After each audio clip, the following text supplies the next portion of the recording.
自民党総裁選挙は決選投票の結果、岸田前政務調査会長が河野規制改革担当大臣を抑えて新しい総裁に選出されました。岸田文雄氏は衆議院広島1区選出の当選9回で64歳。総裁選挙は去年の前回に続き2回目の挑戦です。同じ広島が地元の池田勇人元総理大臣によって創設されて以来、4人の総理大臣を輩出した派閥、宏池会を率いています。祖父と父も衆議院議員の政治家一家に育ち、大学卒業後は旧日本長期信用銀行に入りました。その後、父親の秘書を経て、平成5年の衆議院選挙で初当選しました。平成19年には第一次安倍改造内閣で沖縄北方担当大臣として初入閣しました。自民党が野党転落後には党の国会対策委員長を務めました。第二次安倍政権発足後は4年半余りにわたって外務大臣を務めました。連続の在任期間では戦後最長で、この間当時のアメリカのオバマ大統領の被爆地広島への訪問実現や慰安婦問題をめぐる日韓合意などに尽力しました。平成29年には党の政務調査会長に就任。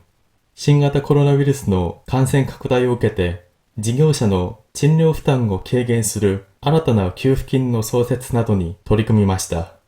かねてから総理大臣を目指し、良好な関係を保ってきた安倍前総理大臣からの後継指名に活路を見出す戦略を取ってきましたが、安倍氏辞任に伴う去年の総裁選挙では、菅総理大臣に敗れ、要職から外れました。8月下旬に立候補を表明した際には、心に残った国民の声を書き留めてきたというノートを紹介し、自らの聞く力をアピールしました。座右の銘は、春風接人、春風のような優しさで人と接するという意味の通り、柔らかい語り口や誠実な人柄は誰もが認める一方、真面目すぎるとの声も聞かれます。一方で、政界随一の酒豪としても知られています。外務大臣時代には、ロシアのラブロフ外相とウォッカを組み交わし、互角に渡り合ったというエピソードもあります。プロ野球は地元広島カープのファンで、好きな食べ物はお好み焼きだということです。岸田氏はアベノミクスを評価しつつ、自らの経済政策について、新自由主義的な政策からの転換を掲げました。規制緩和や構造改革などを進める新自由主義的な政策は、経済成長をもたらしたものの、経済的な格差を生んだとして、成長と分配の好循環による新しい日本型資本主義を作ると訴えてきました。具体的には、科学技術の分野で競争力を高めるため、10兆円規模の基金の設立や、経済安全保障の担当大臣を設けて、半導体などへの投資の強化、それに高速大容量の 5G の通信網を各地に早期に整備するなど、地方のデジタル化を促進するなどとしています。また、令和版所得倍増を掲げて、分厚い中間層の復活を目指すとして、企業に賃上げを促すための税制措置や、子育て世帯の負担軽減のため、住居費や教育費への支援の強化、さらに医療や介護、保育といった現場で働く人たちの報酬の引き上げに向けた委員会の設置などに取り組むとしています。19日、NHK の日曜討論に出演した際に、岸田氏は、利益や効率だけではない新しい日本型の資本主義を進めたい。成長の果実をしっかり分配し、広く所得を引き上げていくことを考えていかなければならないと述べました。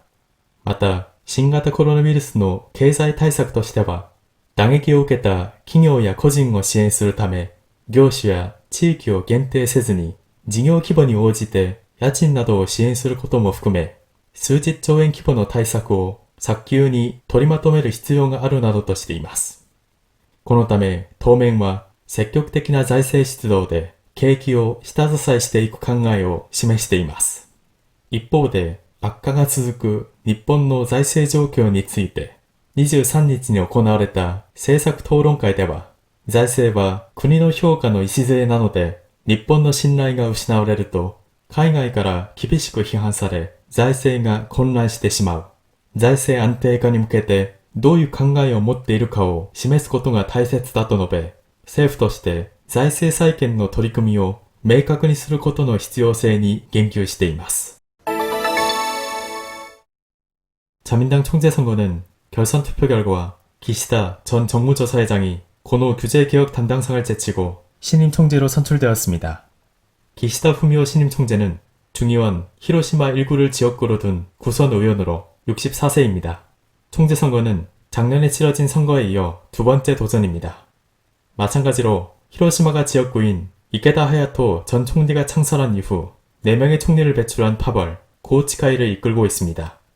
조부와 부친 모두 중의원 의원이었던 정치인 집안에서 자랐으며 대학 졸업 후에는 옛 일본 장기신용은행에 입사했습니다. 이후 부친의 비서를 거쳐 1993년 중의원 선거에서 처음으로 당선되었습니다. 2007년에는 제1차 아베 개조 내각에서 오키나와 북방 담당상으로 첫 입각했습니다. 자민당이 야당이었던 시절에는 당의 국회 대책위원장을 역임했습니다. 제2차 아베 내각이 출범한 후에는 4년 6개월여에 걸쳐 외무상을 지냈습니다. 연속 재임 기간으로는 전후 최장수로 재임 시에는 당시 오바마 미국 대통령의 피폭지 히로시마 방문 실현과 위안부 문제와 관련한 한일 합의 등에 힘썼습니다. 2017년에는 당의 정무조사회장에 취임했습니다.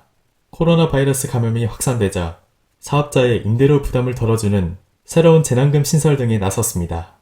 오래전부터 총리를 꿈꿔왔는데 좋은 관계를 유지해왔던 아베 전 총리의 후계자 지명으로 활로를 찾는 전략을 취했지만 아베 전 총리의 사임으로 인해 치러진 작년 총재 선거에서는 스가 총리의 저 고배를 마시고 요직에서 물러났습니다.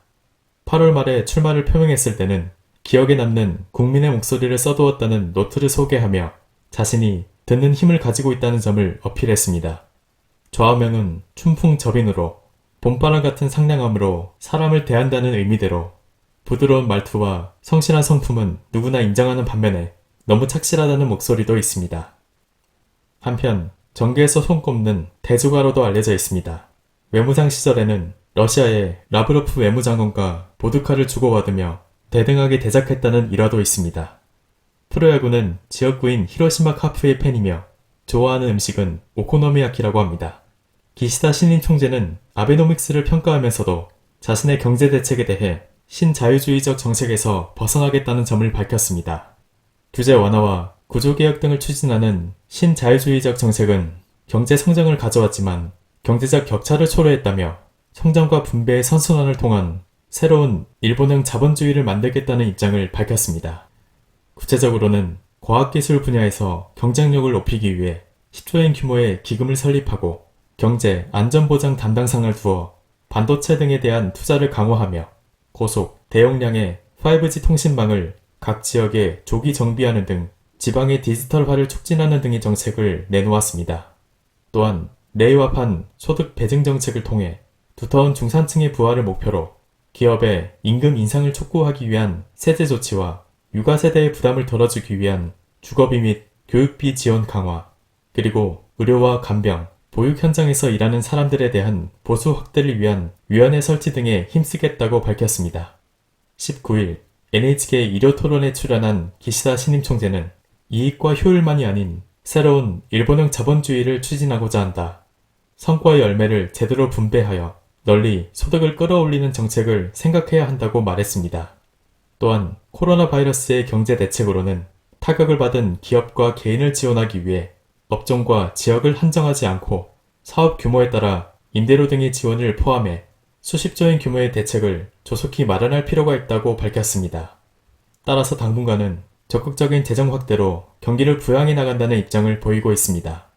한편 악화하고 있는 일본의 재정 상황에 대해 23일에 열린 정책 토론회에서는 재정은 국가 평가의 기초이므로 일본의 신뢰도가 떨어지면 해외의 큰 비판을 받아 재정이 혼란에 빠진다. 재정 안정화를 위해 어떠한 생각을 갖고 있는지를 밝히는 것이 중요하다라고 말해 정부 차원에서 재정 재건 정책을 명확히 하는 것의 필요성을 언급하기도 했습니다.